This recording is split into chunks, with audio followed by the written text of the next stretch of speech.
Hello, my miraculous friend, and welcome to another episode of the Magnify Your Miracles podcast. This is Reverend Frances Fayden, and I'm so excited to be here with you today because we're talking about one of my favorite subjects, which is the chakras. But before we get into discussing all the wonders that are within you, let's take a few deep breaths together just to get ourselves grounded and centered. And again, if you're driving, please do not close your eyes at this time, but you can still very gently focus your energy on your breathing. Just allowing yourself to breathe in the energy of expansion, breathe out anything that you no longer need. And as you're gently bringing your awareness to your breathing, noticing how you're able to center your awareness. It's a little magic trick that God has given each and every one of us, the ability to calm our mind down with our breathing. And as we are allowing ourselves to come more deeply into this moment, preparing ourselves to receive this miraculous message today, let's take one more deep breath together in gratitude. And we can begin. Well, this episode, we're talking about your miraculous chakras. And for those of you who are watching on the video, you can see behind me, I have this beautiful image. It is a silk painting of a goddess known as Tara. This is the Tibetan Tara. She is one of the healing manifestations of Divine Mother, and we can see all of her chakras starting at the root chakra, second, third, fourth, fifth, sixth, and seventh. And so I'm going to be sharing with you today about the things I know about the 7-chakra system and my story of how they started to chat with me. So I want to let you know, first of all, that a chakra, it's a wheel of energy. It's a wheel of light. And everybody has a chakra system. It's your energetic system. It corresponds with many of your physical organs. It's what is known as your spiritual anatomy. And when you leave this lifetime and you leave your body behind, everything that is stored from this lifetime that is stored in your energy centers will go with you. So it's really helpful to start to learn and understand about your energy centers because they have so much information about you and about what you have and have not worked through in this lifetime. It's one of the reasons I love working with highly sensitive, visionary women. It's because getting energetic support, working things out through your energy system is crucial for your success in any endeavor, in your business or in your personal life.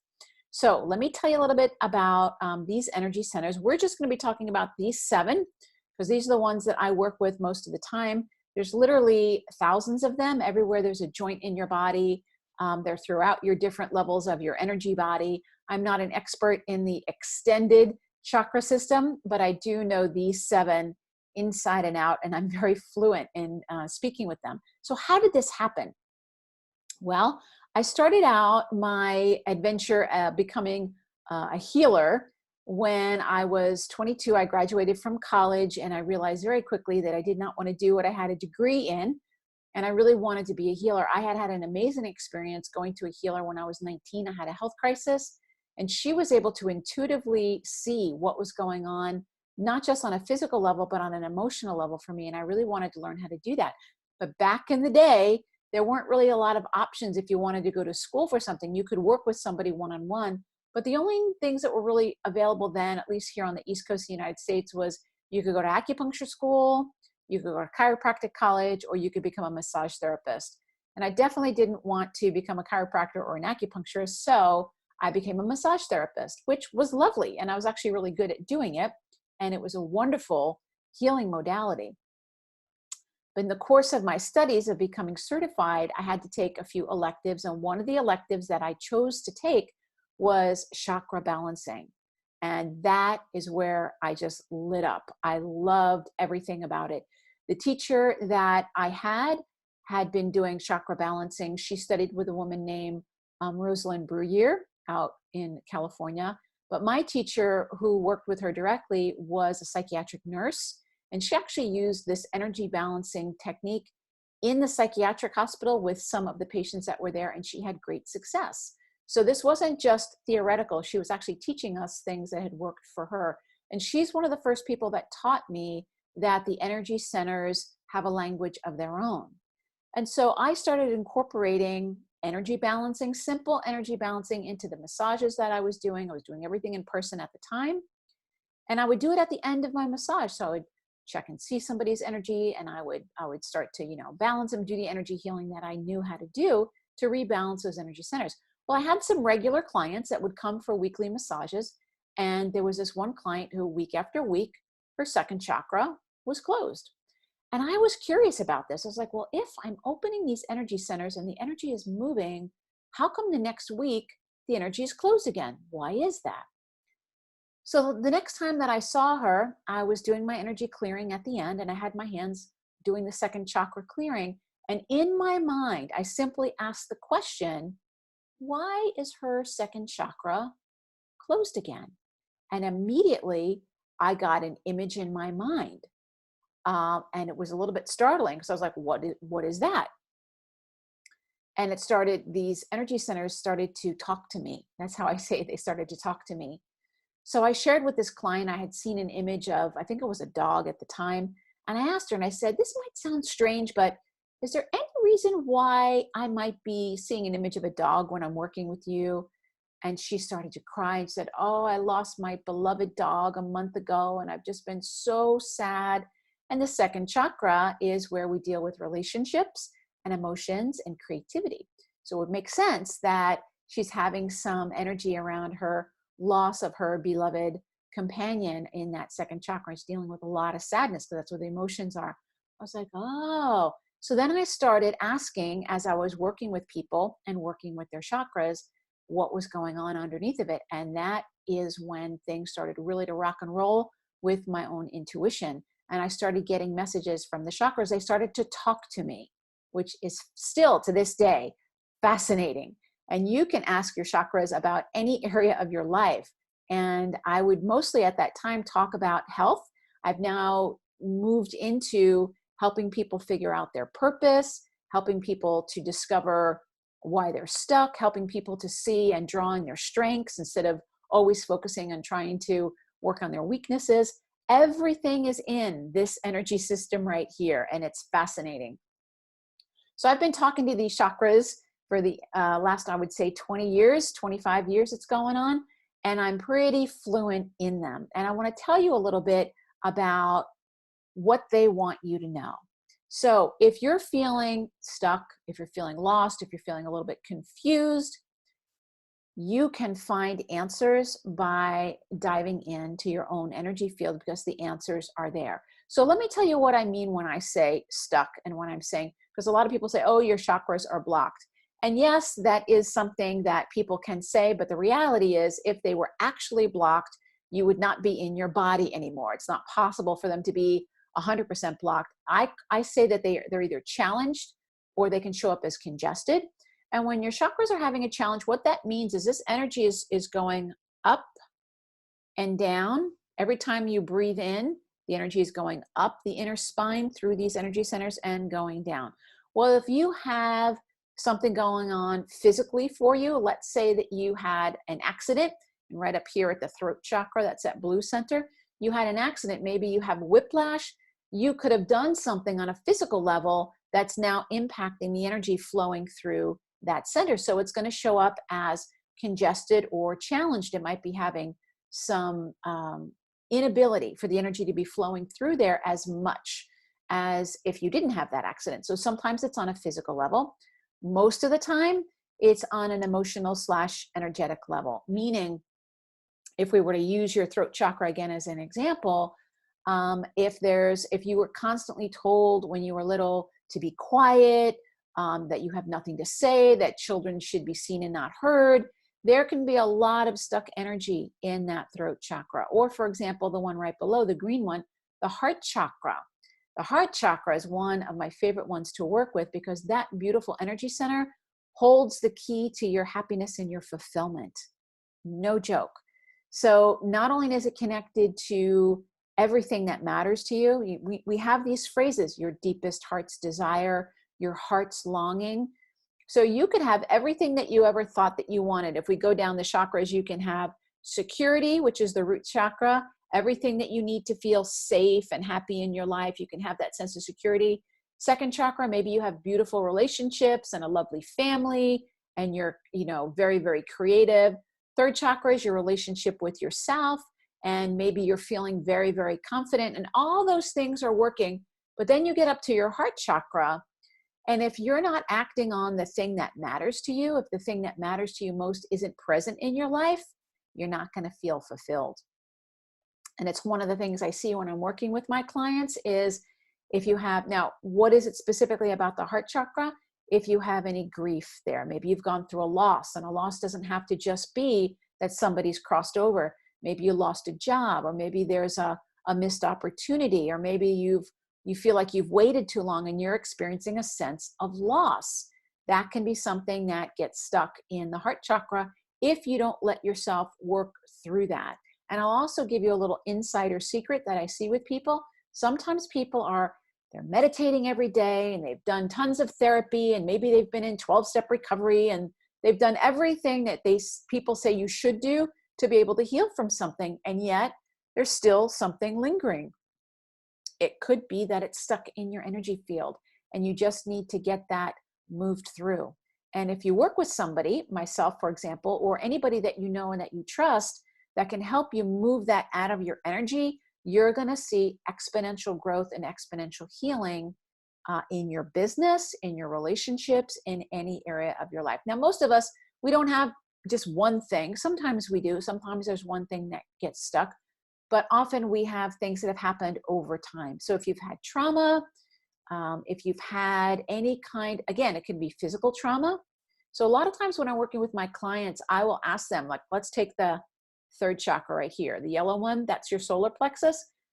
That's a very common one to have issues, especially if you're a woman, because it's about owning your power and really letting your light shine in the world. And women often have a difficult time with that. I believe it's because we see such abuse of power in our patriarchal male-dominated culture. And that's not about men, that's about the male energy being way out of balance with the feminine energy, the masculine energy and the feminine energy being way out of balance. It hurts men, and it also hurts women. The way that it shows up specifically for women, though, is because we witness power being abused, and we don't ever want to do that to anybody. We can think that there's no healthy way to have and own your power. So then we dim this light so that we can feel safe.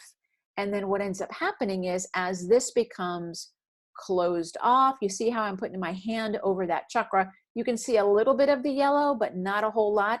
That's what it's like when your energy is challenged. This would be kind of congested, like you can see most of it, but it's not flowing as freely. But when you have a challenge, it's almost as if the energy is not moving. Well, if we think of these as, in the age of computers, if you think of each one of these chakras as databases or applications on your phone or applications in your computer, it's like your application has gone offline. So it's there, you have that chakra center there, but you can't access the wisdom. Now, what most of us tend to do is we shut down our own chakras. We go whoosh, and we close them down. And we do that to protect ourselves, especially with the heart chakra. We do it to protect ourselves, thinking that that's going to protect us. And on one level, it does, because it keeps that negative energy from coming in from other people. You feel a little bit numb is what happens. But then you don't have access to the wisdom that's available there. So just like if you have this beautiful accounting program on your computer, but you can't open it. So if you can't open it, that means that if it had a virus, you're not going to get the virus. That's the good part. The bad part is now you can't use your accounting software. It's the same thing with your chakras. So when you close them down, it will protect you from the immediate negative feelings that you might have if you're feeling sad or worried or whatever it might be. But it's actually going to work against you in the long run, because you need that energy to be traveling up and down. Our energy goes up the spine, and then the divine's energy comes down. And that's how we get our inspiration. And this up and down flowing is happening all day long. And so you want to clear these energy centers out, and you want to bring awareness to them. So there's many things that you can do to clear them out, and people will talk about that. They'll say, well, that you can do certain yoga postures, which you absolutely can. If you start doing yoga with the intention of clearing out your chakras, you will. because yoga postures are designed to open up your energy. Yoga postures are designed to help you to meditate. That's something you can do. There are many, many things that you can do, but my number one recommendation is to work with an intuitive energy practitioner and find somebody that you really, really trust, because this is intimate work. You want to find somebody, A, that knows what they're doing, and B, that you feel not only confident, but I'm going to encourage you to check in with yourself. Do I feel safe with this person? The last thing you want to do is have somebody working with your inner being when they haven't worked with their own inner being. And then what can happen, because I've seen it, is they can project their stuff onto you, whatever fears that they have. And so if they have some fear around opening their third chakra and being seen, they can very easily project that onto you and discourage you from doing the very thing that you might need to do. So working with an intuitive energy practitioner, very, very helpful. Now, what if you don't know an intuitive energy practitioner? Well, you do, because you know me, obviously, and I can tell you more about that later. If you wanted to work with me and do an insight session is amazing, because it's going to focus you in right on what your chakras want you to know. It can kind of give you, it's like taking a little selfie, a chakra selfie, and looking to see what's flowing, what's not flowing, what can you do. Insight sessions are like half an hour, so they're not some big, long, involved process, and they're really easy to set up, and I would highly encourage you to do that. But even if you don't know somebody that does the intuitive piece of it, even more important is the energetic piece of it. Find somebody that can help you either with Reiki or something like that, so that you can feel the before and the after of the energy. Now, you might be saying to me, well, Reverend Francis, I have gone to people that have done Reiki and I still have whatever it is. And I'm going to say to you, yes, you might still have what it is, but as you learn how to open that energy and you allow that energy to be open, you'll be releasing it a little bit at a time. Honestly, the number one key is awareness. When you bring awareness into these energy centers and you understand what's going on and why, and then your own energy tells you what to do to keep yourself balanced, that's where the miracles happen, my friend. And I'm not kidding you about that. That is exactly where the miracles happen. So there are a lot of people that will tell you, well, for the root chakra, you want to, do exercise and you want to eat red foods and do things that will ground you. Absolutely. Those are wonderful things to do. But my question is, what does your root chakra want to tell you that it wants? Because maybe it doesn't want to eat root vegetables. Maybe it doesn't want to go out for a walk. Maybe what your root chakra is going to say is, I need to take a nap. Can you start scheduling in naps for me in the afternoon? Or maybe your heart chakra, which again, heart chakra opening activities would be anything that opens up the chest, the beautiful, even if you just stand with your arms wide open, that can be a beautiful heart chakra opening exercise. You can eat green things or wear green because that's the color of the heart chakra. But what does your heart chakra have to say? Your heart chakra may be saying, like, I need to feel safe before I'm going anywhere. You need to have better boundaries with this person or that person. And then you will know specifically for you what your energy field needs, which I'm telling you, my friends, it is miraculous. So you have this beautiful system called the chakra system. I'm going to put some books that I recommend if you want to learn about them. Cindy Dale has an amazing book on the subtle energy. It's almost like an encyclopedia. That's a beautiful book. I will put some recommendations in the show notes for you, as well as putting a link in there if you did want to schedule an insight session with me. I'll put a link in there so you can find out more information about that and find out what do your miraculous chakras want you to know. Once you start working with them, oh my goodness, you will start to magnify your miracles like nobody's business. I'm telling you, it is amazing. All right, my friends. So that's what I wanted to share with you about your miraculous chakras. They're amazing. And just remember that the key to magnifying your miracles is to always remember that your miracle is already here. It's here right now. Thank you so much. God bless you. Bye-bye.